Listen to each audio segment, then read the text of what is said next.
Hello, this is Dr. Tom O'Brien. Welcome to Betrayal, the autoimmune solution they're not telling you. I'm about to take you on a journey around the world, discovering the underlying mechanism to practically every degenerative disease, to cardiovascular disease, to cancers, practically every disease. Why does it appear that our bodies are betraying us and we get sick? You're about to discover the cause of autoimmune disease and its true solution. This is Betrayal, the autoimmune solution they're not telling you. You're going to learn from over 85 of the world's foremost experts, including scientific researchers who are considered the fathers and the godfathers in the field of autoimmunity. And importantly, you will hear from people that have turned their autoimmune conditions around and found optimal health. These are dire, life-destroying conditions that most people never recover from. Lupus, colitis, Crohn's, MS, rheumatoid arthritis, diabetes, skin conditions like psoriasis, and also degenerative brain diseases including Alzheimer's, Parkinson's, and dementia. You're about to find out what the true root causes are to these terrible diseases, what turns your body on to develop a disease, as well as what you can do to prevent them from happening to you. If you or a loved one is suffering from a specific autoimmune disease, you're about to learn the specific protocols you can use to stop it in its tracks, reverse it, and totally take away your symptoms. This is not just theory. You'll learn from doctors who have successfully treated patients with these powerful approaches and patients who have reversed life-threatening autoimmune diseases themselves. And you'll be discovering the real truth behind why losing weight has become literally impossible for so many. You'll see why so many suffer the shame of experiencing drastic hair loss. You'll understand why people are getting skin disorders that can't be explained by conventional medicine, much less treated. You'll also see why your memory may be getting so bad. I wish I could tell you that you could knock on your local doctor's office and get the answers. But unfortunately, the statistics show us that the root causes and true solutions are very rarely coming from these sources of authority. The brutal reality is, on autoimmune disease, modern medicine doesn't have the answers. Sadly, something like gut bacteria has been understood as something to be gotten rid of by doctors. And this one false paradigm has put us in an autoimmune hell, where many of us have lost our best friend in defending against disease, our gut microbiome. Industries bent on financial gain at the expense of lives have released harmful triggers into our environment, and destructive substances have been added to our food, our water, and the products we use each day. You're also going to learn the things that they're doing to us that are causing this slew of symptoms. The truth is, autoimmune disease destroys lives. It takes us away from our loved ones, stops us from experiencing the most precious moments in life. It leaves so many vibrant, loving, and ambitious men, women, and children locked behind closed doors, in pain, debilitated, and ashamed for what's happening inside their bodies they can't explain. No one can explain it. In order to bring you Betrayal, I've had the privilege of teaming up with experienced film and documentary director and producer Jonathan Otto. Jonathan has dialed down on this subject more than I could have hoped for, and he has dedicated his life to alleviating suffering through his work and has a profound ability to understand and capture what the true impacts of autoimmune disease really is. He believes that it's time for the world to see what families are experiencing, the pain and suffering, as well as the joy and fulfillment that comes the day that you turn your condition around. Jonathan and I, with our film crew, have teamed together and traveled across the country and all around the world, through England and Portugal and Germany and Spain and Brazil, to gather the stories, pull back the curtains on the lies, and reveal the truth about autoimmune disease. Here in episode 1, you're going to learn from the experts what is autoimmune disease. You'll meet the godfather of predictive autoimmunity, from Israel, Professor Yehuda Schonfeld. You'll meet the godfather of functional medicine, Dr. Jeffrey Bland. Dr. Mark Hyman, who chairs the effort of taking functional medicine to Cleveland Clinic. Microbiome expert, Dr. Michael Ash from England, and many more. We're about to break the silence on this heartbreaking package of diseases. Get ready. Here we go.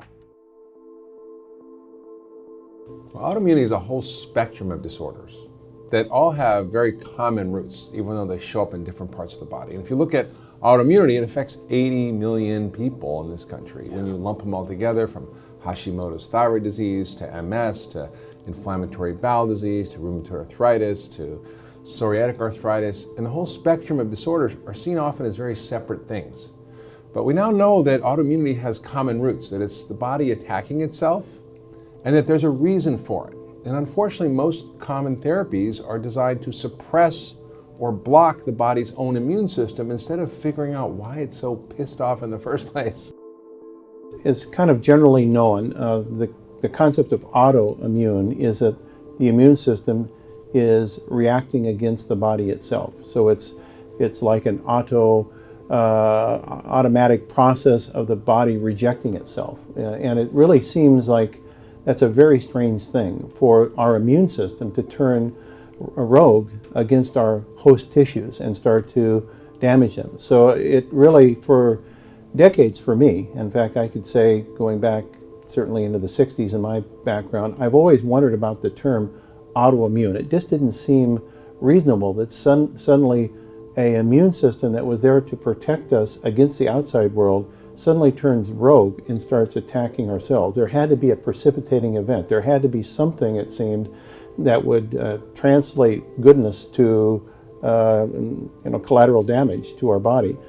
And the more that I got thinking about that, the more I started asking myself, well, what are the diagnostic criteria that are used for picking out these conditions like rheumatoid arthritis or multiple sclerosis or systemic lupus erythematosus or myasthenia gravis or thyroiditis, and there's 88 different diagnoses for these conditions that hit different tissues in our body and keep allergists, immunologists, and internists very busy because you've got all these hosts of different diagnoses of the immune system of our body turning rogue against specific tissues that then gives to these different diagnoses. And I thought, well, how do we diagnose this?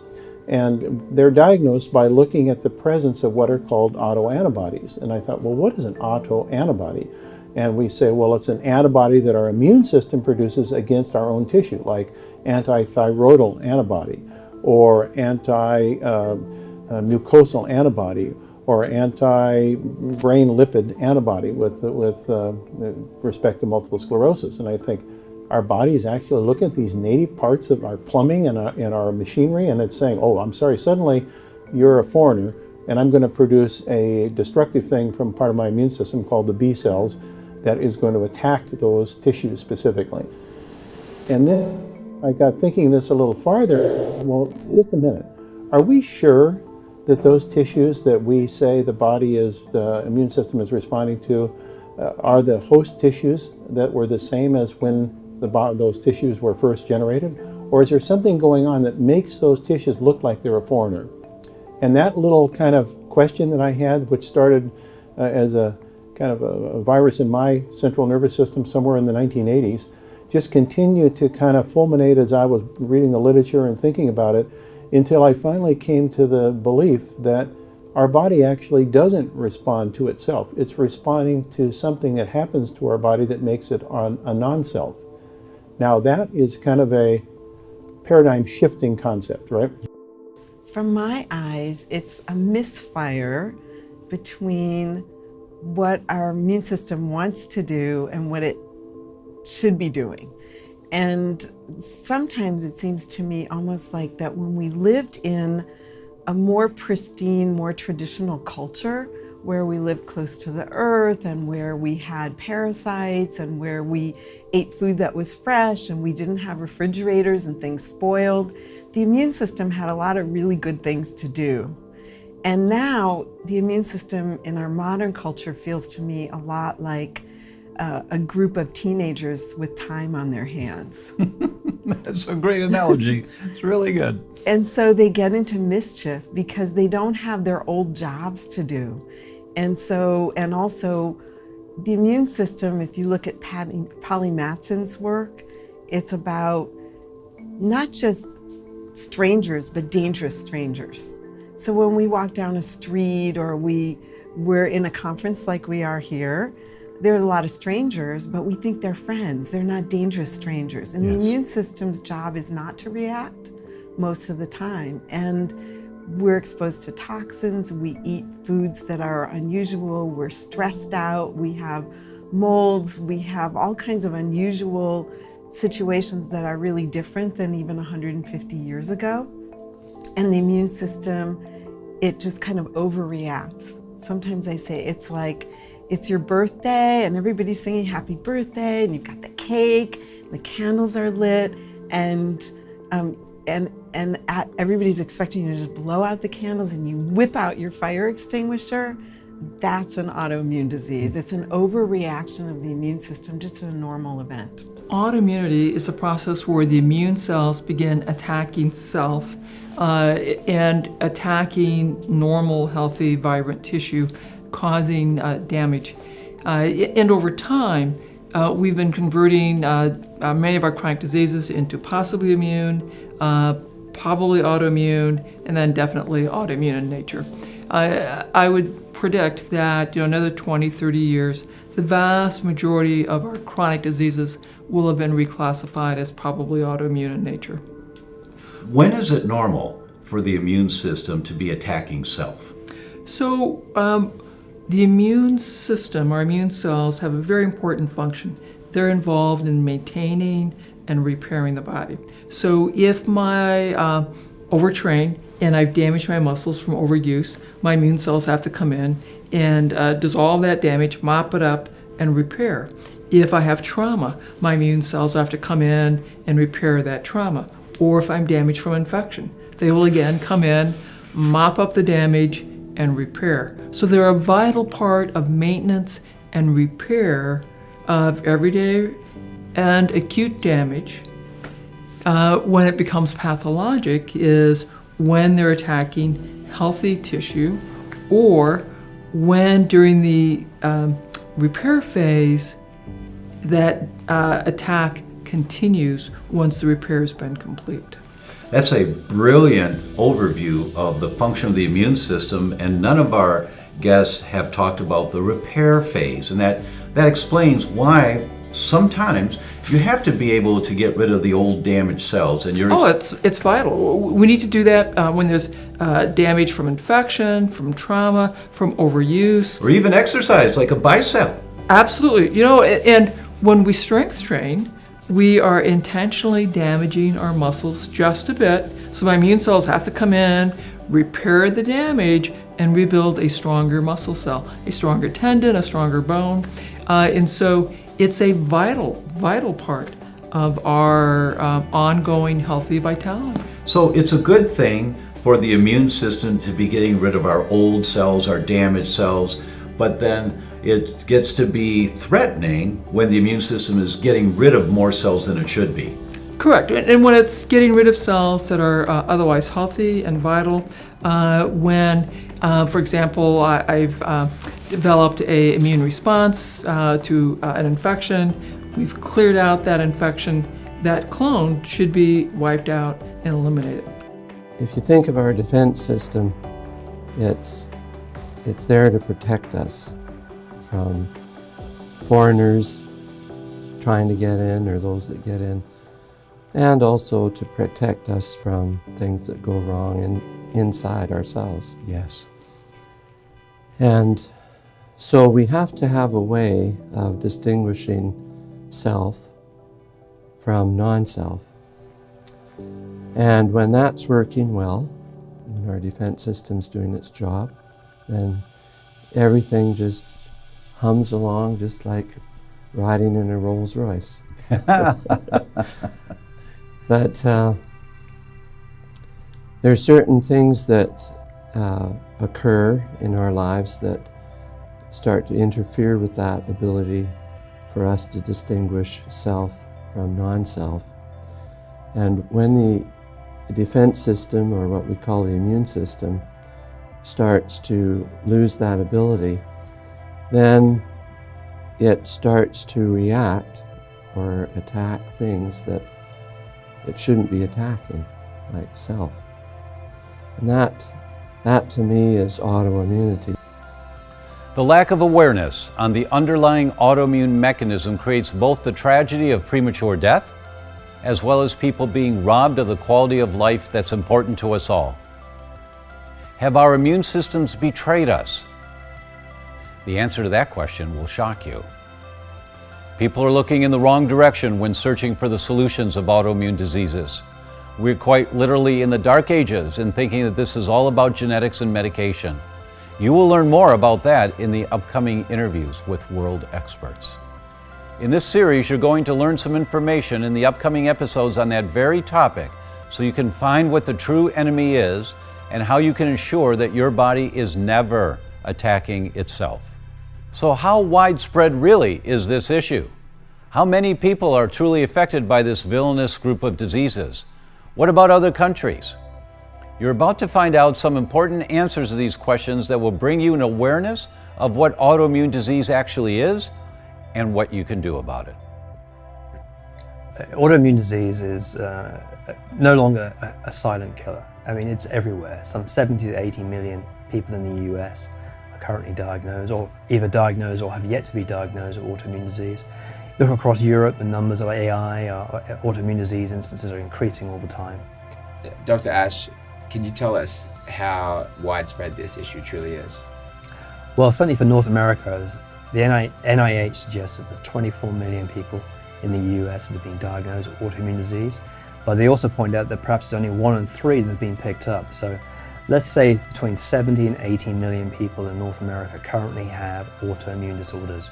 If you take like a classic autoimmune disease model like inflammatory bowel disease, ulcerative colitis or Crohn's or something akin to that, the best estimates on what the incidence was in the Western world, like let's say in the United States at the turn of the 20th century, 1900, it was about 1 in 10,000 individuals. And now it's 1 in 250, Yes. 250. Yes. So that's an unbelievable change in a very remarkably short amount of time from an evolutionary perspective. It's not that our genes changed that much in 100 years. This is why you called it a modern epidemic. It is a modern epidemic, and it's really mostly acute in the last 30 years.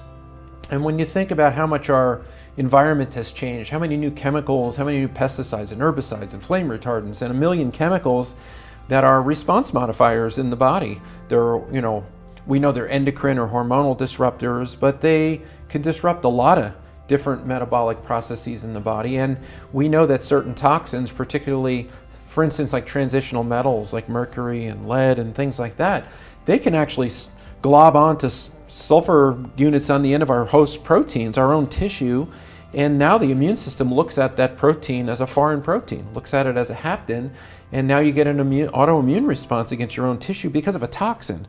It's increased threefold over the last 50 years. There are somewhere between 50 and 75 million Americans with autoimmunity that have been actually diagnosed, and 150 million worldwide. And those are the people that know. I mean, in autoimmunity, these antibodies are thought to come out at least 5 years before the actual disease does. And it takes people 6 to 10 doctors to actually get diagnosed. So this autoimmune process is going on well before it's gotten to the point where someone has overt disease. So it's hundreds of millions of people with autoimmunity, or that are what I call in my book being on this autoimmune spectrum of having these antibodies but not having diagnosed with full-blown disease yet. You talk about the damage building up, and then eventually the symptoms will occur. And that damage is the period where the antibodies are elevated, they're attacking the tissue, but there are no symptoms. And that's the prodromal period. And we've spoken before about Melissa Arbuckle's study looking at lupus patients in the VA and how she found that every single lupus patient had those 7 antibodies of lupus, all 7 of them elevated years and years before there was ever a symptom. So the idea of looking to see, is there an autoimmune mechanism going on while the person may feel fine? What do you think about that concept? I love the idea of having an early warning, because knowing whether or not we have antibodies that might predispose us, or that might be the early signs of a developing autoimmune disease, that gives us time to start dealing with all of the environmental factors that we have a great amount of control over that are also contributors to that disease. So autoimmune disease is not just about an autoantibody forming, an antibody that can attack our bodies. But it's also about an immune system that can't regulate itself, that's overstimulated to attack.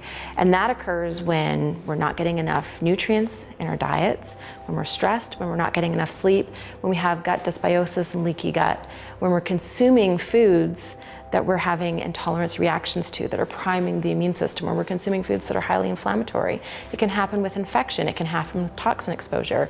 So when we can have that warning, hey look, something bad's gonna happen down the road, kind of similar to how pre-diabetics know that they need to change diet and lifestyle to avoid type 2 diabetes. It's the same thing. It gives us that ability to start making changes and prevent the disease from developing. I first awoke to the possibility of putting through my own experience, right? As is almost always the case for doctors who, go rogue. They do so because they have had an experience that has shown them a greater version of the truth than they were exposed to through their pharma-funded education, right? And I was diagnosed with Hashimoto's postpartum about 9 months after my first pregnancy, and had never had a health condition in my life, had been living really largely recklessly from a health perspective, literally eating McDonald's, drinking Red Bull, and eating candy every day, never exercised, was a resident, never sleeping, and not only never sleeping, but then I would go out clubbing several nights a week, and it was like, never even a thought that there would be a comeuppance, right? That there would be any consequence to that. So when I was diagnosed, I sort of saw it as a massive inconvenience, and I thought the idea of having to take a prescription for the rest of my life was just a total pain I didn't want to deal with, right? And I went to a naturopath, not because I believed in alternative medicine, actually, or even had anything, kind to say about it, but because I knew it was the only way out, because I knew what conventional medicine had to offer me, and I knew that that was a lifelong prescription, right? So it was through simple changes, going gluten and dairy free, taking a number of antioxidants, vitamins and minerals, for example, and then beginning to recommit to exercise, that I watched my numbers go from the high 2000s in thyroid antibodies to the normal range in a period of months, and I watched my TSH go from 20 to normal in that same time frame.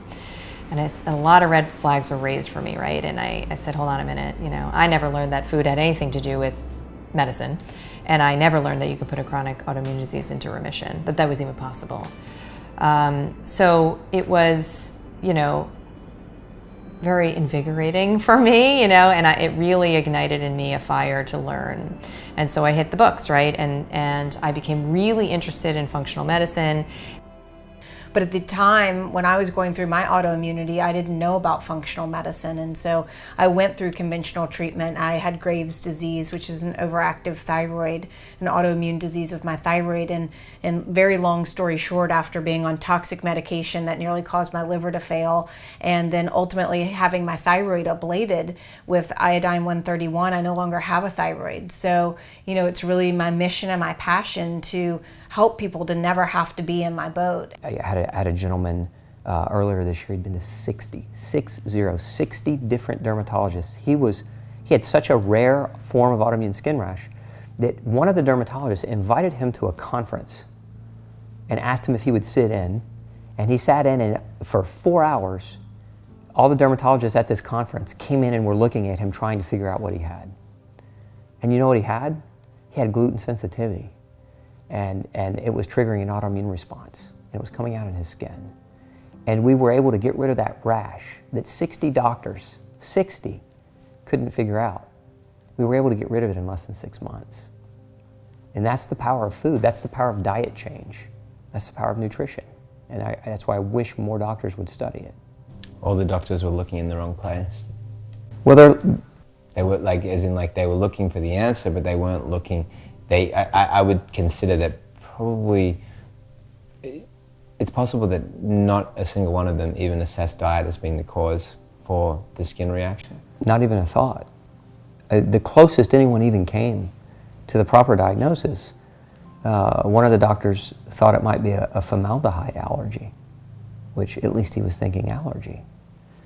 But it wasn't. And nutrition is so fundamental.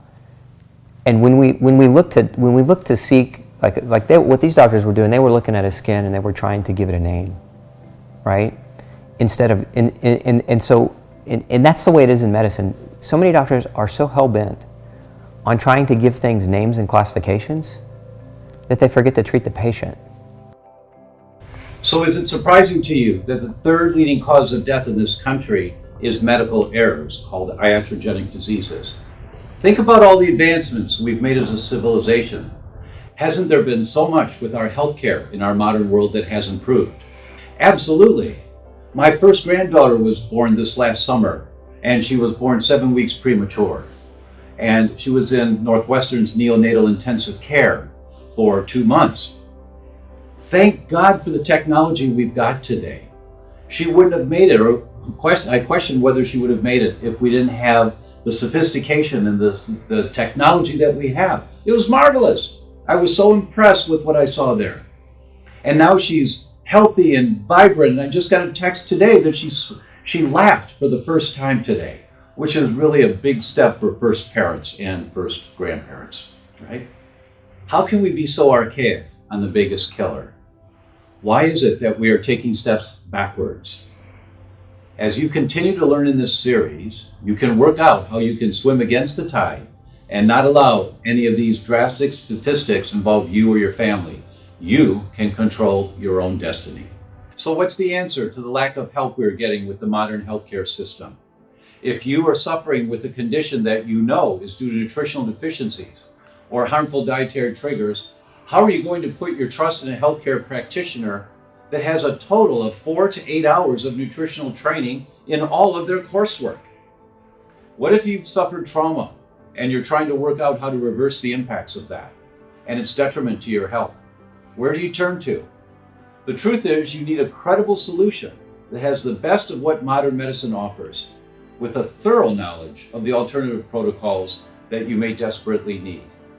Is functional medicine the answer? Autoimmunity, autoimmune disease, this spectrum that we have that is around this reaction that we have towards ourself and autoinflammation, where there's an inflammatory process that's arising. You know, we see this within a triad of the balance of what's happening with environmental exposure, our genetic predisposition, intestinal permeability, and the inflammatory upregulation that we tend to have in our bodies because of our diets and toxin exposure and the many different things that are going on. These lead to the immune system being activated in a way that is dysfunctional. It's out of balance and ends up attacking part of us. Depending upon our genetic predispositions, different tissues may be attacked, different symptoms may occur. Symptoms may change in individuals over time depending upon what the exposures are. And so we see this process of autoimmunity having a detrimental effect. We get caught up in naming all the ways in which it shows symptoms and disease, but really it's a huge umbrella of many, many different kinds of diseases. Functional medicine makes a difference because it doesn't focus on the disease. It focuses and says, why? What's under that? What's the root cause? And how do we begin to make changes in that?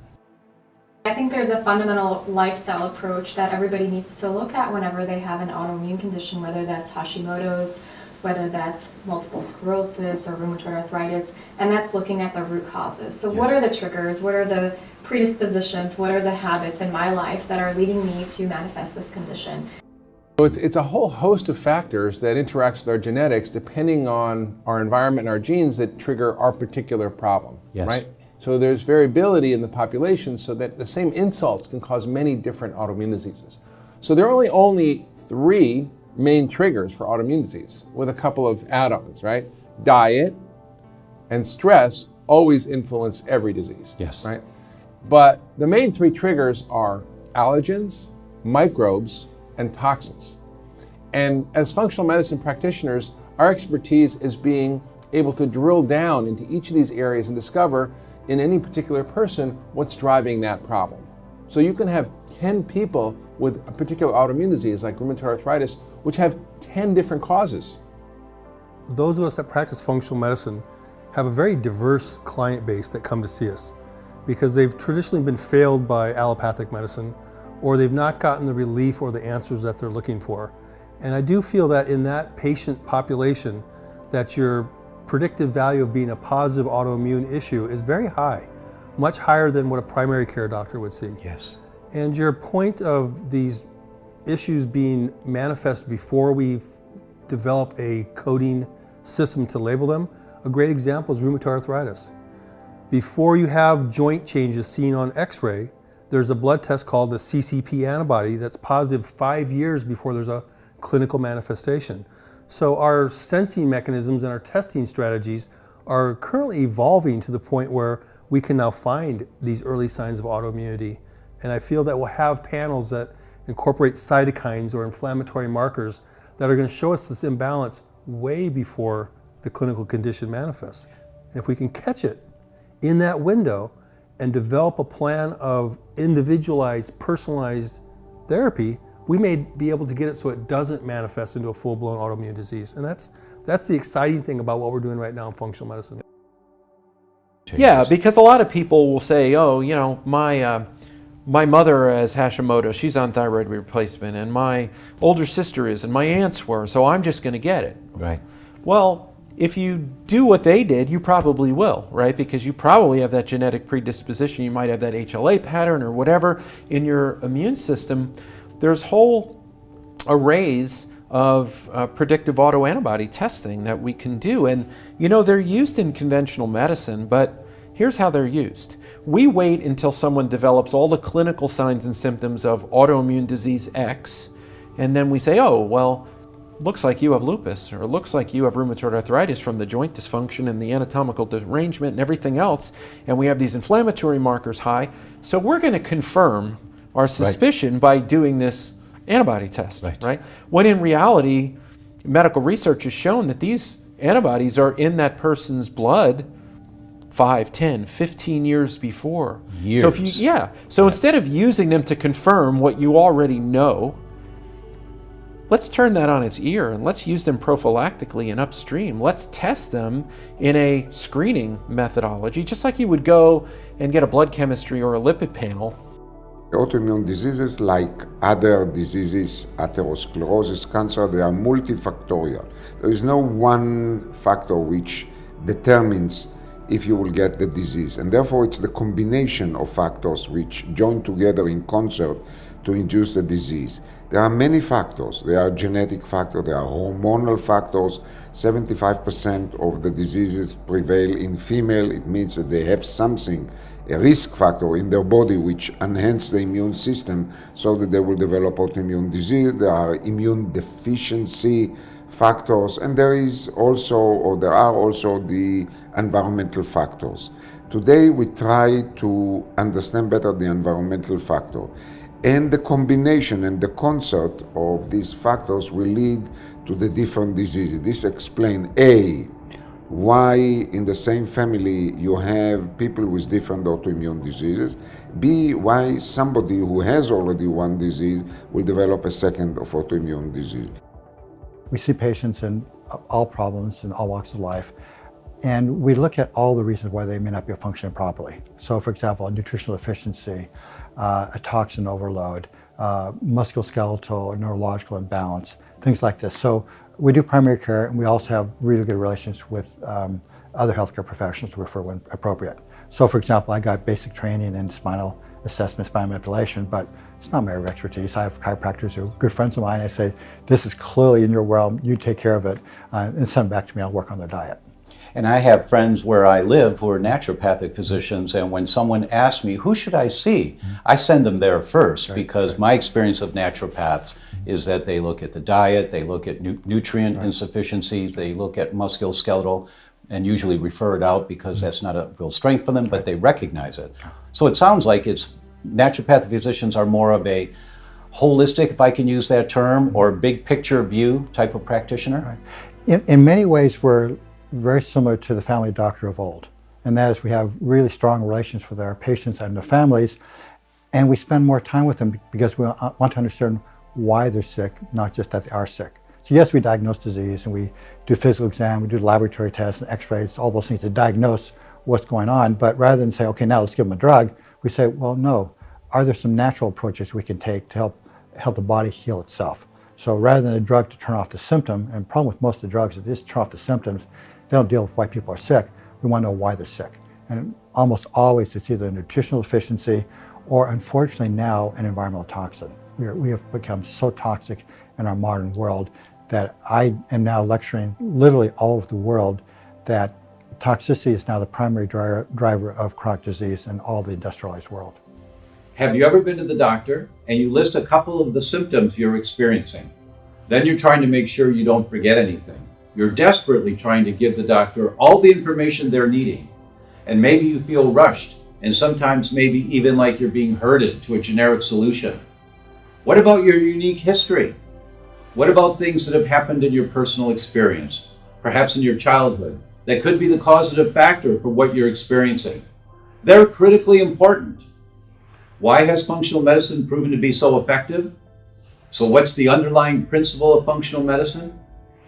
Let me help you understand the foundational concept of functional medicine. What's the typical patient that comes in to see you? Well, they have many complaints together.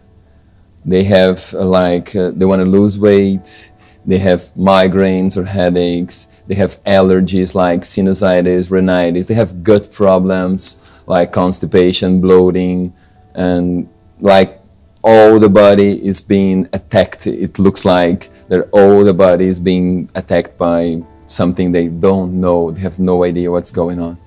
And how do you find what's going on for them?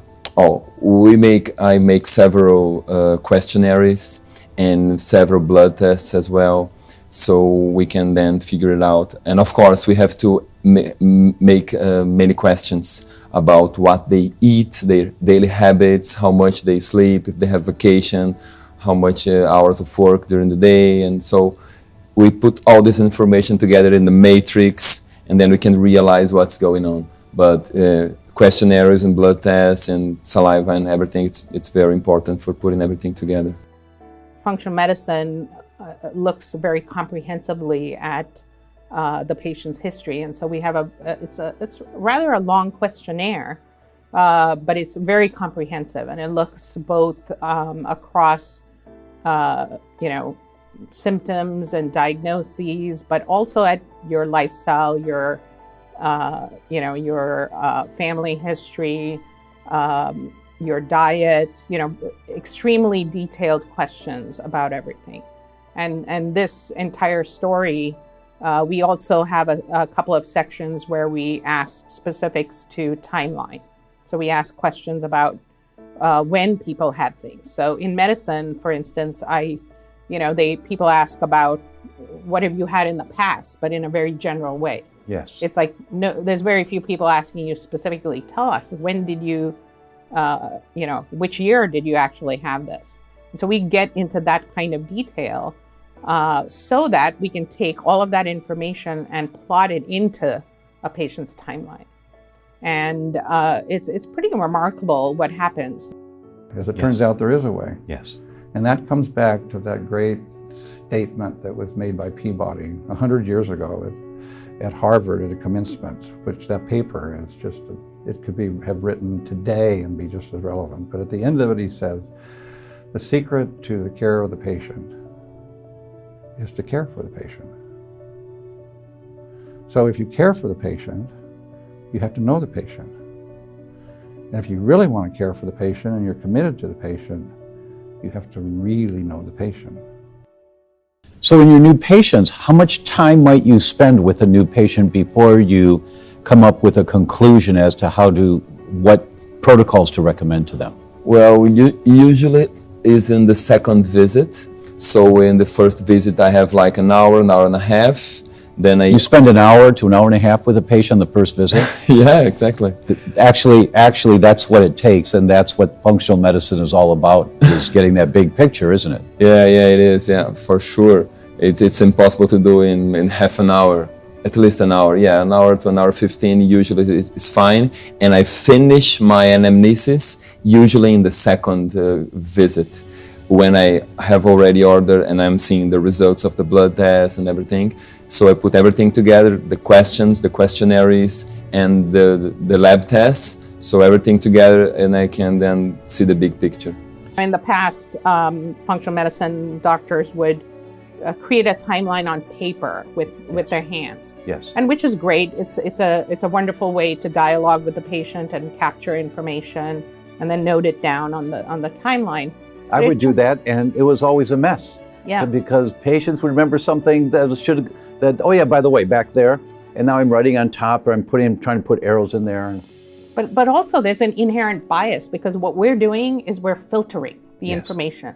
Yes. So we only put down things that we think are important as a practitioner. Yes. Right? You're right. And so here we take everything that the patient has said and is relevant, and actually even the process of I've heard this from many patients who've said that the process of going through that systematically, issue by issue, makes them think, and it also helps them kind of prepare for the visit. Yes. But anyway, so we take that information, and now there's a pattern maybe that shows up, which you would never have gotten if you were just writing it on paper. And it's a great way, because the tools are very, very graphic and visual.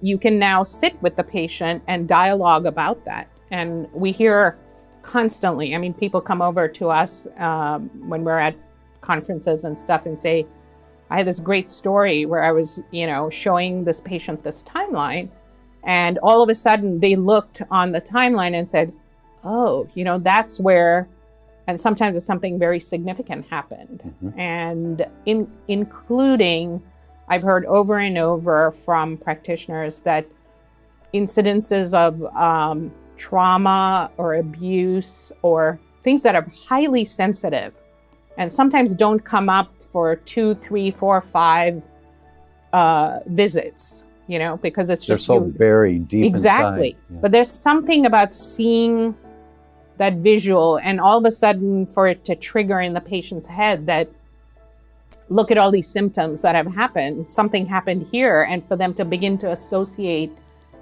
because I think we think, I had that, but it's not affected me, it's not affected my life.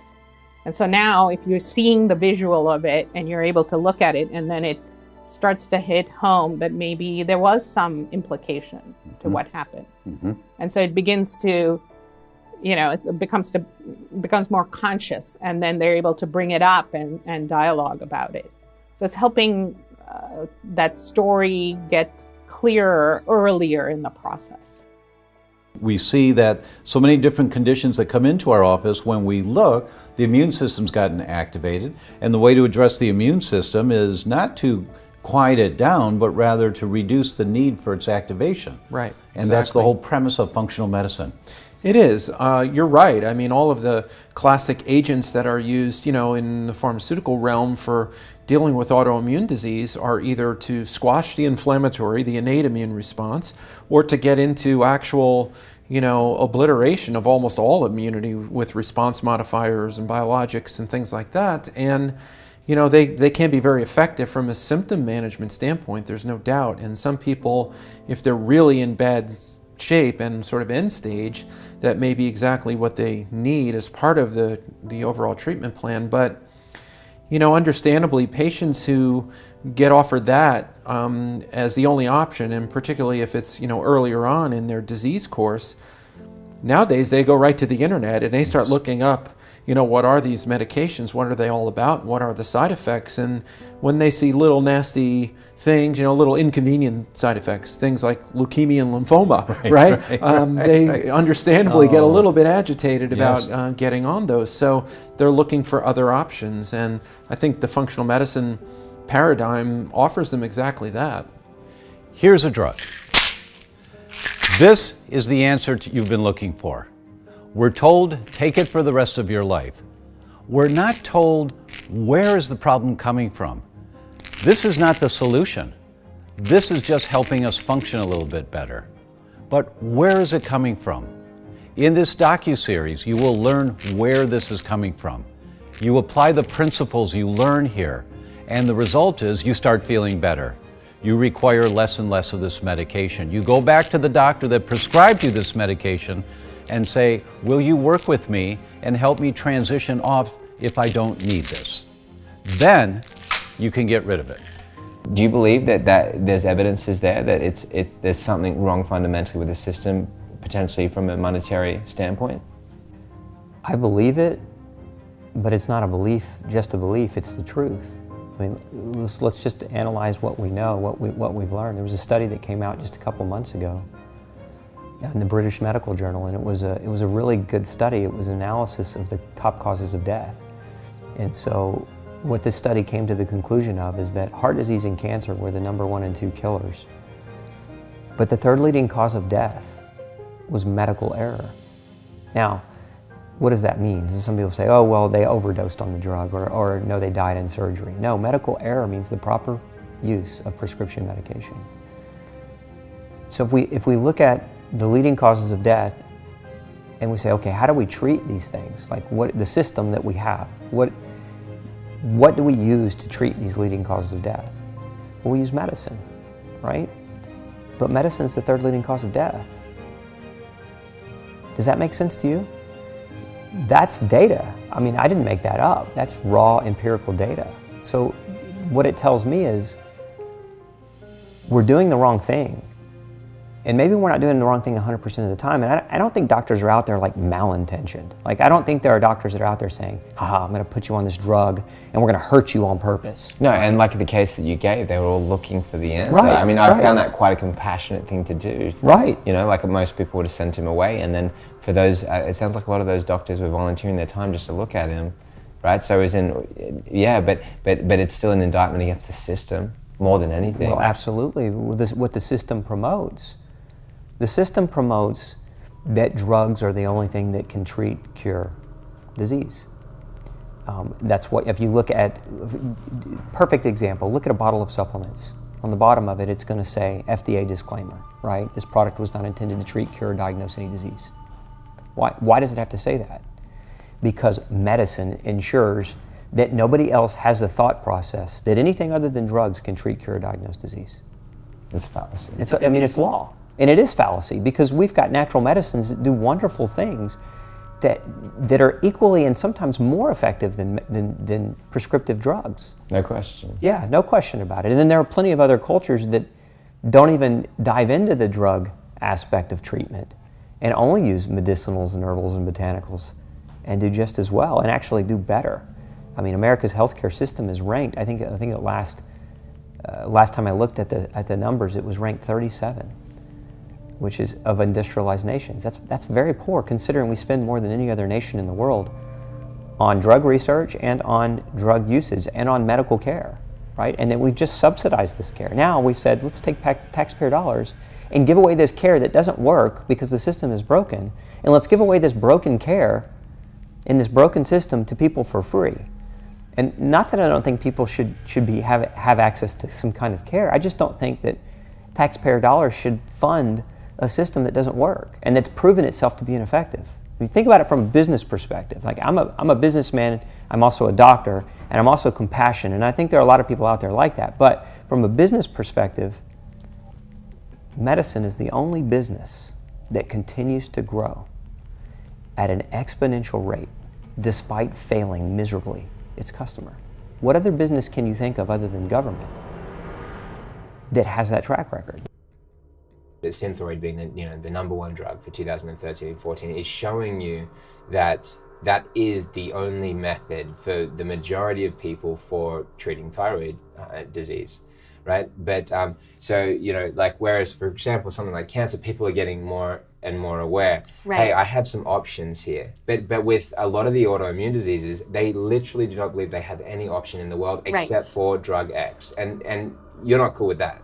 I am not cool with that. And I live in a bubble where the population that comes to me wants to take ownership. So, there is a really broad population that's just buying into the drug as the solution, and I am not cool with that. And a lot of the drugs are, not only are they not actually addressing the root cause, they could be doing further damage, especially when we look at the fact that there are genetic underpinnings to autoimmunity.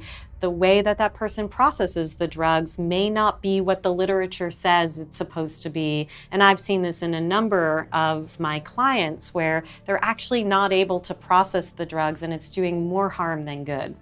Wow. So what is the answer, Andre?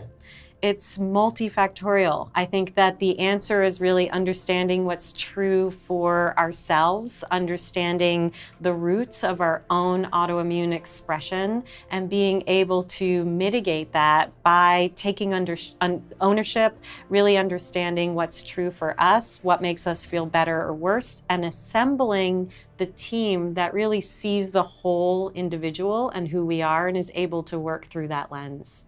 Too often we just put people on drugs, we make their markers look better, their major health markers, but we haven't found the underlying cause and we haven't fixed it. And we've done them a disservice. When I have put someone on medication, I always feel like I failed them. It's not that I'm anti-med, but it means I didn't find the underlying cause, and there probably was one that would have actually been the true solution and would have done it without medication. That's really a bumper sticker for your practice. If I have to put somebody on medication, I feel I failed. I have. That's really quite profound. I didn't figure something out. Yes, and you need some help in the meantime for that person to feel better and function. And I assume you just keep diving in and I looking just deeper. keep working at it. Yeah. And my goal is when I start on a med, it's like, well, hopefully I can stop this in 3 to 6 months. We'll figure it out and you won't need it anymore.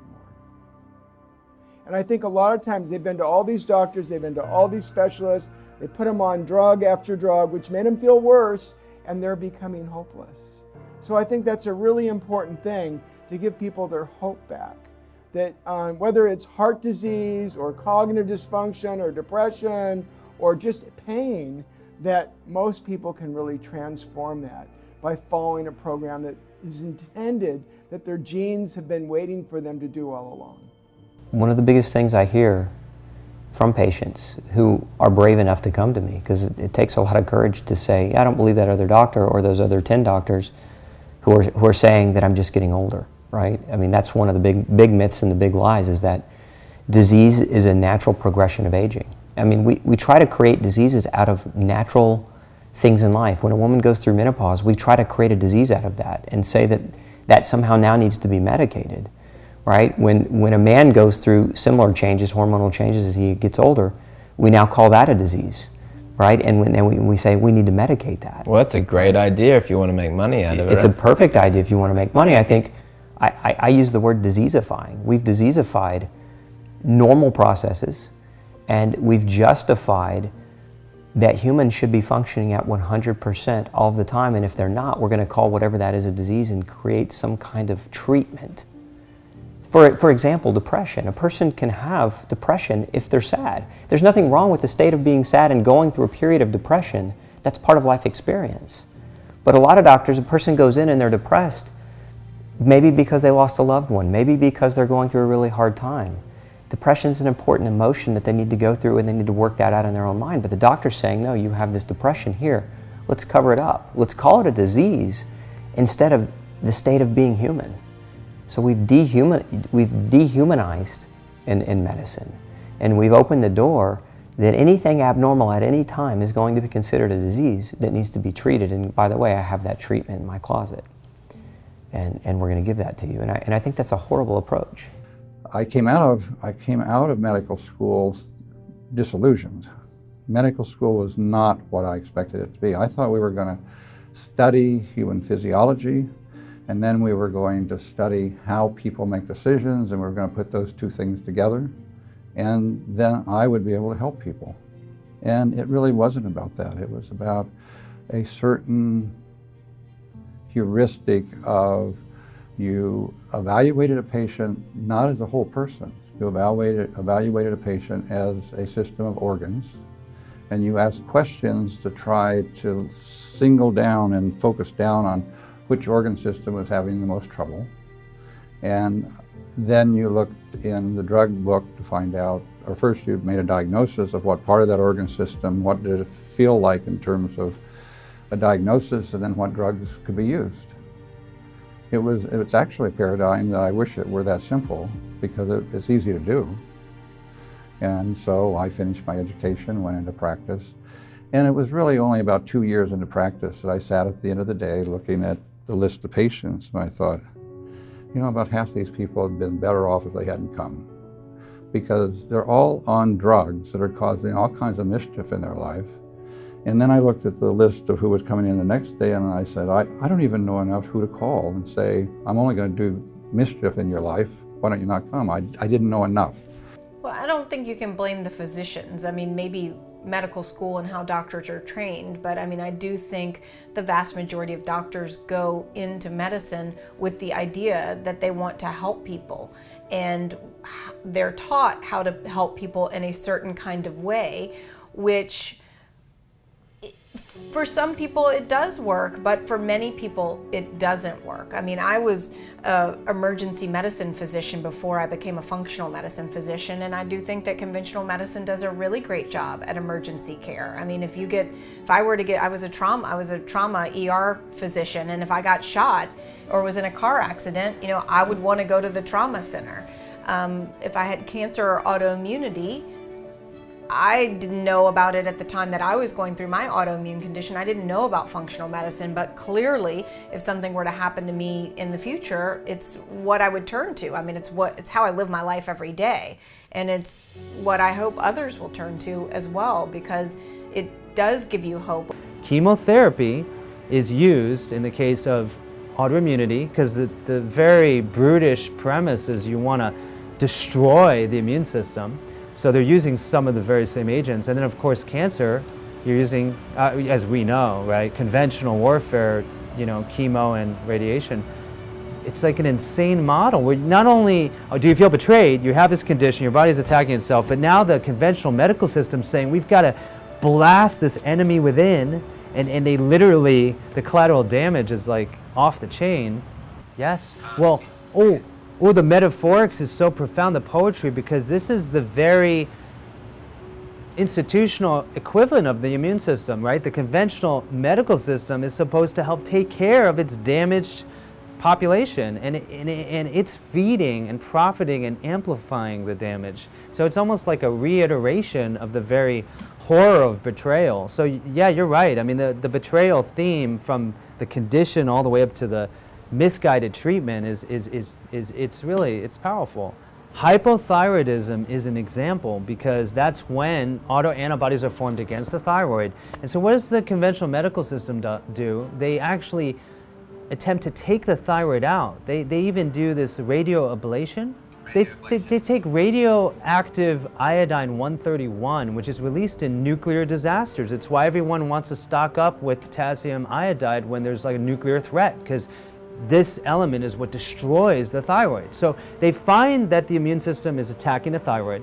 And so instead of trying to find the root cause and remove it, right, they decide they're going to take the very thing that can kill your thyroid, blast it and surgically remove it, and then replace the thyroid hormone with synthetic thyroxine or Synthroid, which has a completely different tertiary conformation, and actually the primary sequence is different than human thyroxine, and they push it as if it is just as good, if not better. So in other words, it's like this cascade of betrayal. Like, people's thyroids are literally removed when all they had to do is remove gluten, for example, or address some type of toxicant exposure.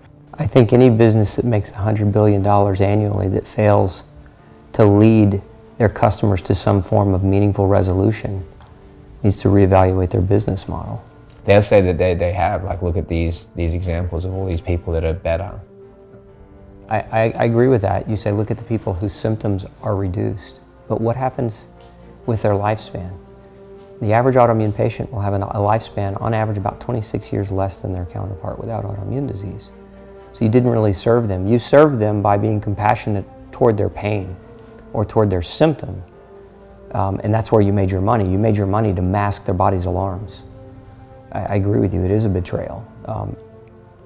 Any intelligent person could analyze this from the perspective that if we only mask symptoms, and in the process of masking symptoms, we create new disease with the drugs we use to treat those symptoms.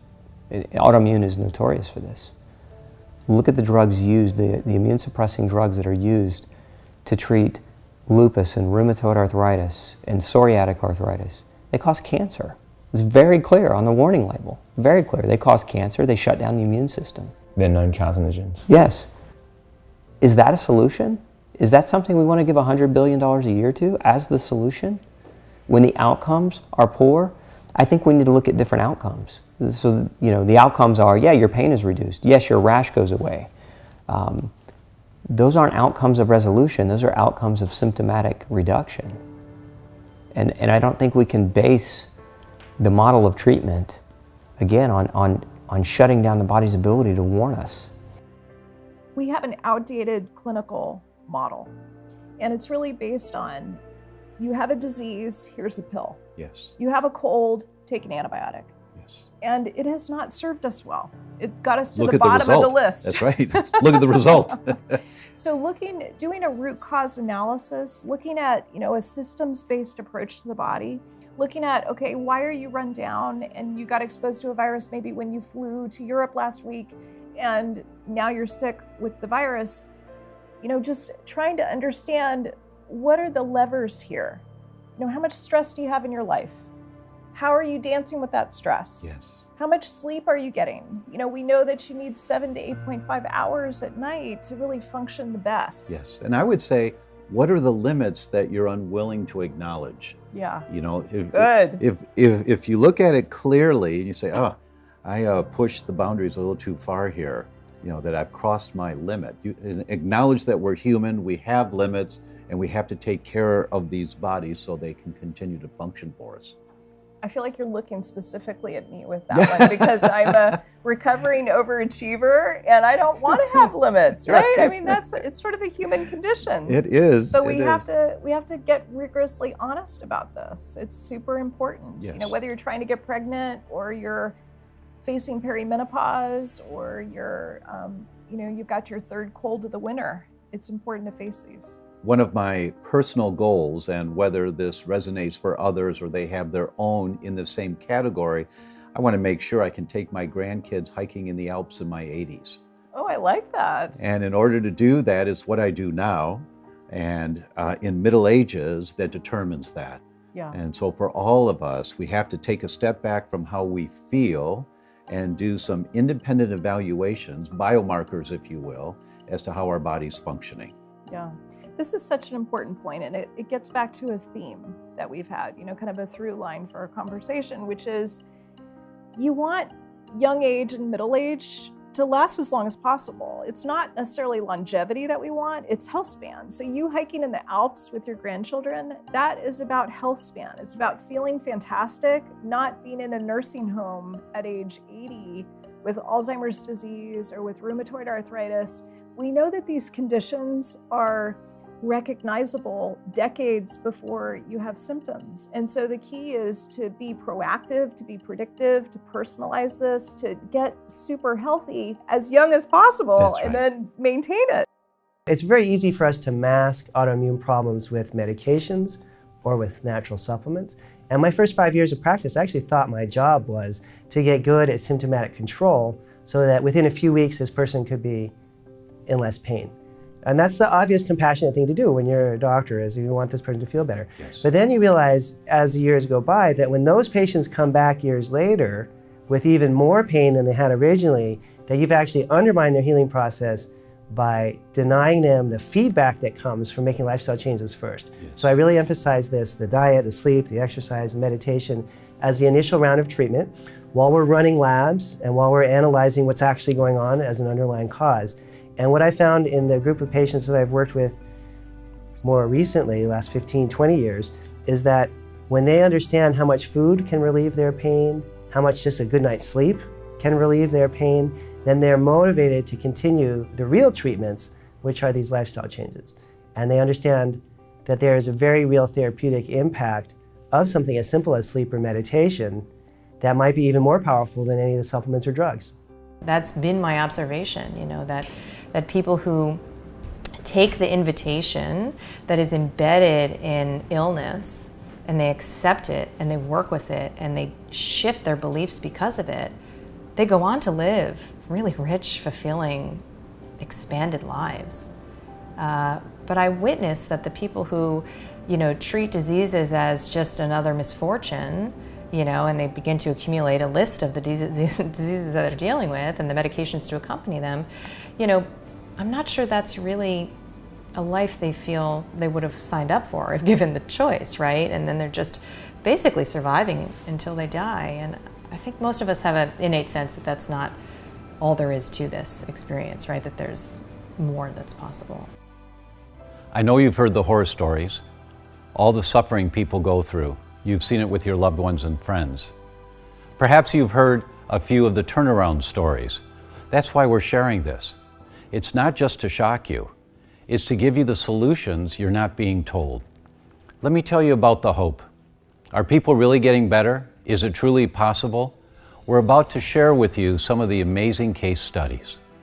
I've got a friend who I went to school with, and he got colitis and, dealt with colitis, went down the regular route, and suddenly like three feet of his gut was like taken out. So like he lost a certain part of his body, and this is a friend that I went to school with who I've known since I was like 7 years old, and the plan there was just, there's no preventative action. Suddenly you have colitis, you're gonna have 3 feet of your gut out. And then now I continue to see on social media that he's in and out of hospital still, having operations every year, had problems with, having a family. So I see that, colitis, I see doctors in functional medicine every day reversing in weeks, if not months. And so, so that is a very stark example of why we need more of this, and it keeps me going. Personally, I've had more interactions with cancer and mental illness, but at the same time, it's sort of it's only becoming clear to what degree autoimmune disease plays a role in those kind of things too. And I had a patient just last week with rheumatoid arthritis, which started with me like a year ago.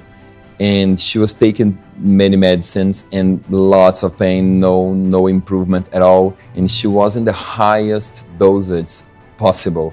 So there was nothing that her doctor could do for her other than he was already doing. And then she came to my office, it was in July last year.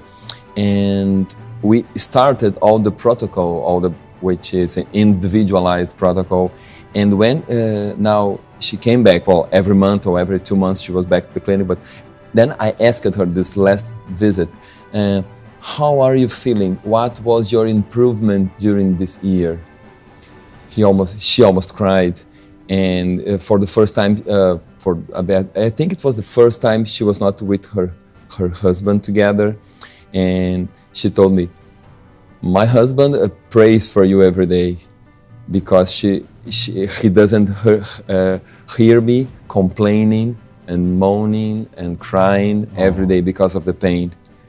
I think it's particularly problematic and traumatic for younger people who are all of a sudden facing a chronic disease diagnosis. Someone in their mid to late 20s, let's say a female, all of a sudden, we tell her, you have a thyroid issue and you have autoimmunity against your thyroid, or, a young person with rheumatoid arthritis, or, I've had very young people with really bad psoriasis or something like that, and they're sort of left in a daze. Why me? Is almost, I'm young, why do I have to deal with this kind of problem?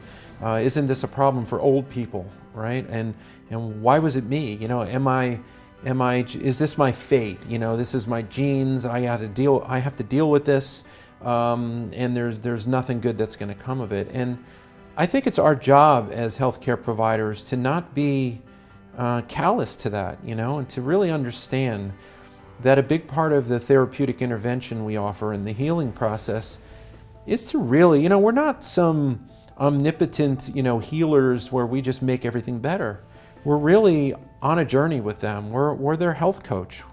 And that's why I like that model of health coaching, health coaches, because it really automatically implies that expectation that the patient is going to be actively involved. It's not just going to be some doctor giving them some magic pill or some magic fix, because that rarely is the case, particularly in chronic disease. the patient has to engage with you in their recovery, you know, emotionally, behaviorally, sometimes spiritually, and you have to walk them around to that. You know, they don't just automatically get there, particularly if they're fairly young. They're not at that point of even framing up that way, you know, maturity. You know, you tend to think that way a little bit more as you get older. So sometimes it's just reassuring them, you know, listen, you're not alone in this. First of all, this is very prevalent. It's becoming more and more prevalent. And yeah, you may have this in your family history, and maybe all your older relatives and family members have this because they didn't know any better. They didn't know the things that they can do to change the outcome. Now we do know, and we'll work with you. And yeah, you might have to change a little bit about the way you eat, about the amount of stress you're under, you know, about various things in your life. But you know, these are all good things anyway. You know, you'll learn how to do these. You'll learn how to work these into your life, and you'll be healthier for it in the long run, way beyond just not having Hashimoto's thyroiditis or way beyond having rheumatoid arthritis. These are just good health practices for a long, vibrant life. And the majority of them are willing to get on board with you they need to know you're in their camp, you're their advocate, you're not judging them, you're not there to scold them if they don't do it perfectly.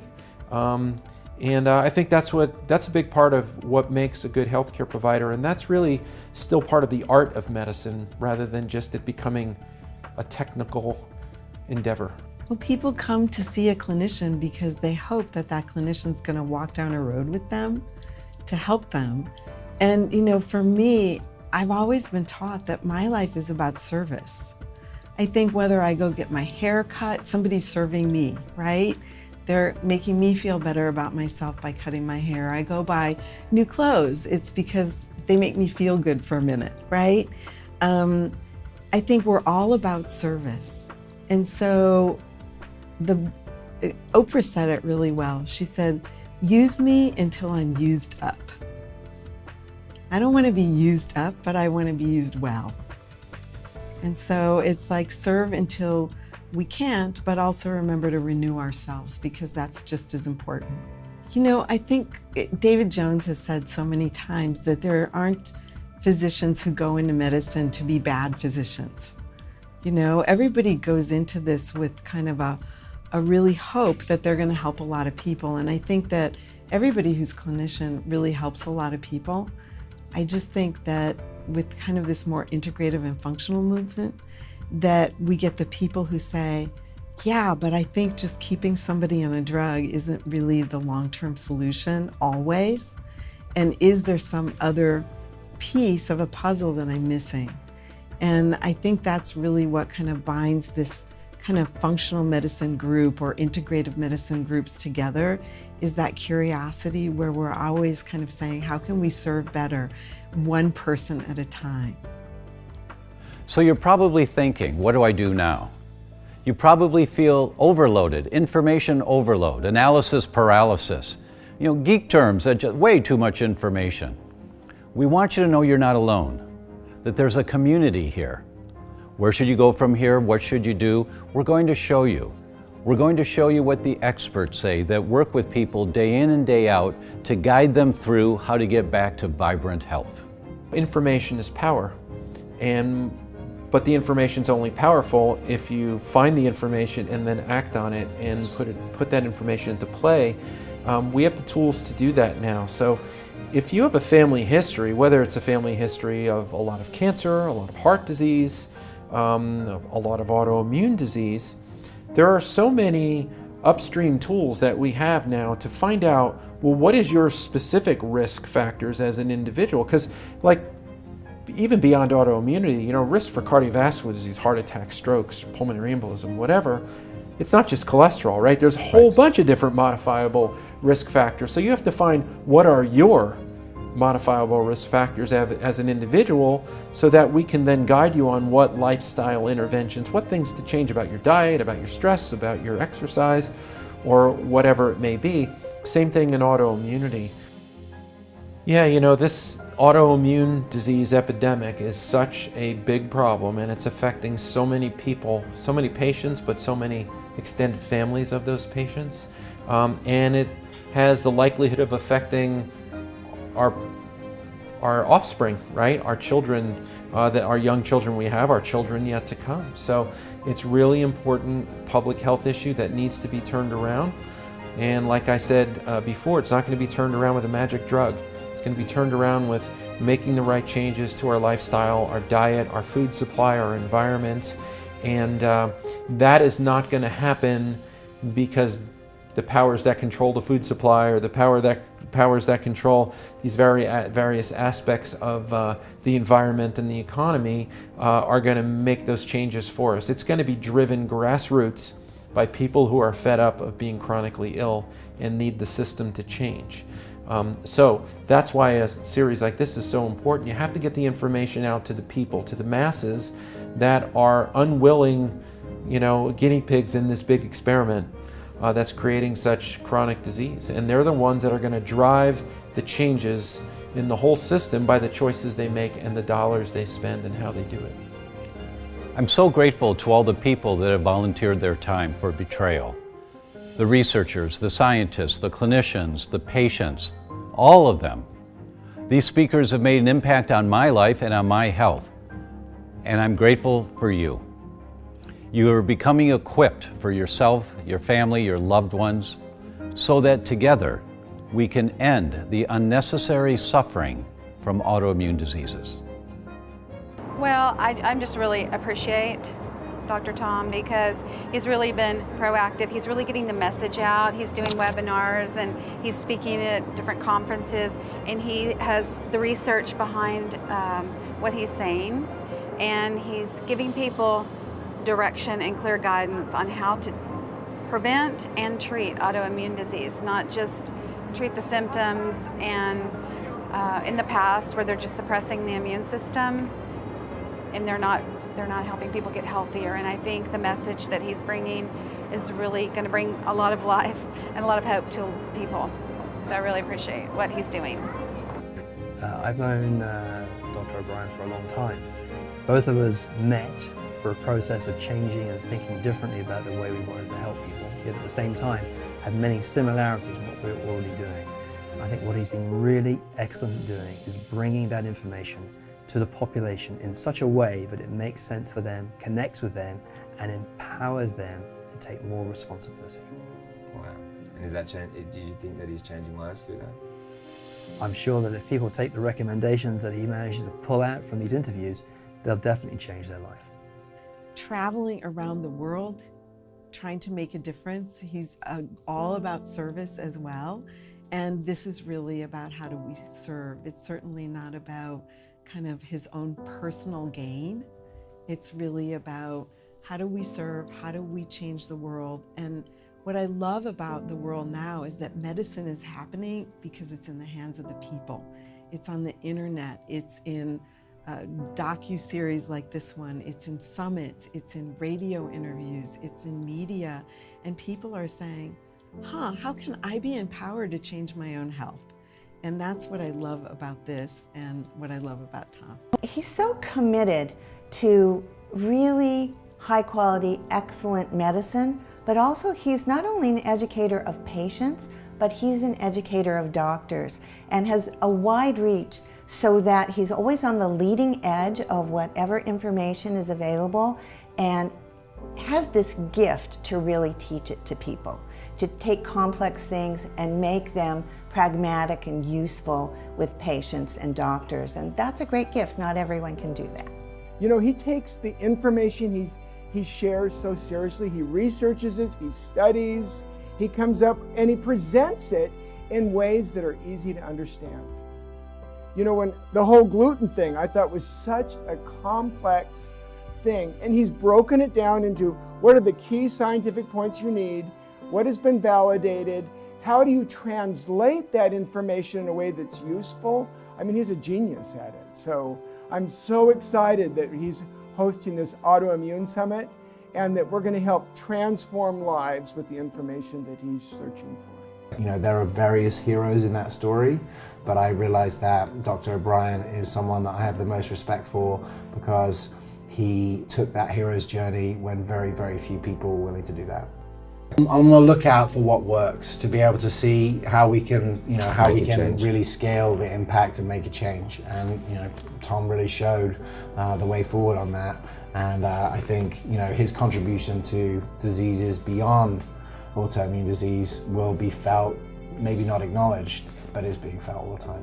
Yeah, and acknowledged in many cases, but isn't that awesome that it's so transcendent that you know, people may even forget where that came from, but that's showing how widespread that ripple is spreading. Dr. O'Brien, come over here, man. You don't worry about that.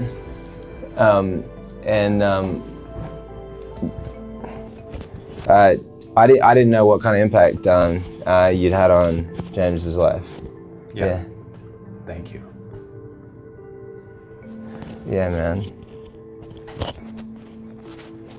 Yeah, I don't think you you saw that through when you thought about doing what you did. I don't think you saw that would result in something like this. No, it's not necessary. You know, you just follow your bliss. You just do what you know you have to do. And then the ripple effect occurs, as James said. We're brothers. There's many of us. The three of us, we're brothers. Wow. Yeah. Everyone that sits here for these interviews, we're all family. We're all trying to carry the message out, you know, one way or another in our worlds. Yeah. You know, when I left being an investment banker 11 years ago, partly the reason why I left is because my mentor sat next to me and he said he got drunk at his leaving dinner and he said, I've been sitting on this desk for 35 years and I feel like I've wasted my life. And that was the moment I decided to quit, come in this direction. For a long time, I made very slow progress towards what I really wanted to do with my time. And it was Tom that showed the way to accelerate that to tens of thousands, hundreds of thousands, millions of people. And you know, that's the difference between, you know, being at the coalface and, you know, really causing a sea change. So I appreciate it. Thank you, James. Made my day. I love it. I think that, like, Tom, in order for you to do the work that you needed to do, you actually had to pass that banner, because you invested so much of your heart, you were able to, like, create experiences like what James had, it's just so perfect, and I really respect and admire that Dr. O'Brien, like, you know, there's stages in a man's journey. You're a warrior, and, you know, you're a cowboy, but then that you're truly in that place of imparting everything that you've done, and you're a sage, the ultimate place of being able to impart everything that you've experienced and what you've gone through in order to equip the generation of fighters that are going to take this to the finish line, and you're committed to that to the utmost. Yes. And then today you get the opportunity, just, you know, the rewards don't come, like that kind of reward, you know, no one can pay any sum of money to give you that reward, but it comes in the form of this, which not many people ever get to experience that during their life, and you get to experience that, man. My creed in life includes this phrase: life is no brief candle to me. It is a sort of splendid torch that I have a hold of for the moment, and I want to pass on to future generations. That's the goal, right? What else is there? I want to tell you why I'm so excited about you participating in the summit, because I feel like there's so much information online. It's very confusing for you to get accurate, scientifically valid information that you can really trust. And what the doctors that have created this program are doing for you is providing a safe space where you know that you have information from leading experts and clinicians and scientists that is reliable and actionable and that you can believe. And I really strongly endorse this program. I'm so grateful that you've joined us today. Thank you so much. I know that you've learned a lot, perhaps have a better understanding of what autoimmune diseases are in general, as we move forward now with what do you do about all of this. In the episode tomorrow, you're going to hear 3 major themes. The first, what is intestinal permeability, the leaky gut? I'm going to give you visuals, I'm going to give you videos, I'm going to show you, give you an understanding so that you really get what this thing is and how it contributes to the development of autoimmune diseases. We're going to talk about vitamin D, which I think is the most important vitamin that we have to make sure we get. More important than any other is vitamin D and its role in the whole development and vulnerability to autoimmune diseases. And we're going to use rheumatoid arthritis as an example. You're going to hear from people who have reversed their condition, who have reduced their pain and eliminated their pain and gotten their lives back again. And with episodes 2, 3, 4, 5, 6, 7, we've targeted topics with these world-famous scientists and clinicians and patients. So make sure you come back for each episode. And if you feel that you've gotten value out of today, please click the buttons below, the share, the like, the comment. Let us know what this was like for you. Tell your friends about this. Thank you so much for being here.